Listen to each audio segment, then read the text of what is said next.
Organ donor city તરીકે સુરતનું નામ રોશન થઈ રહ્યું છે, ત્યાં સુરતમાં ફરી અંગદાન થકી માનવતા મહેકાય છે।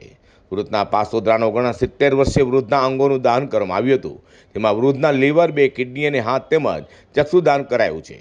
69 વર્ષીય રણછોડભાઈ ચાંગાણીનું બ્રેન ડેડનું નિદાન થયું હતું, જેથી જીવનદીપ ઓર્ગન ડોનેશન ફાઉન્ડેશનની ટીમે અંગદાનનું મહત્વ પરિવારને સમજાવ્યું હતું, જેથી પરિવારે અંગદાનની સંમતિ આપતા અંગદાન કરાયું હતું। તો આજ પરિવારના સભ્ય દ્વારા 3 વર્ષ પહેલા પણ અંગદાન કરવામાં આવ્યું હતું। Vipul Talaviya Jeevandeep organ donation foundation Surat.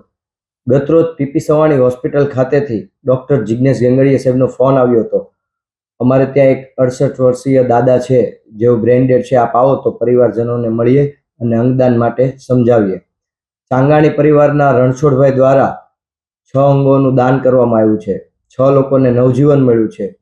1 હાથ, 2 કિડની, 1 લીવર, બંને ચક્ષુઓનું દાન થયું છે। આ પરિવારમાંથી અગાઉ એમના રિલેટિવ હળદુ પરિવારની એક દીકરીને કિડની મળેલી છે, તેમજ એમના એક રિલેટિવ તળાવિયા પરિવાર છે, તેમને પણ 6 મહિના અગાઉ લીવર ટ્રાન્સપ્લાન્ટ થયેલું છે IKDRC હોસ્પિટલ અમદાવાદ ખાતે। આ પ્રેરણા લઈ તેઓએ અંગદાન માટે તરત જ સહમતિ દર્શાવી હતી।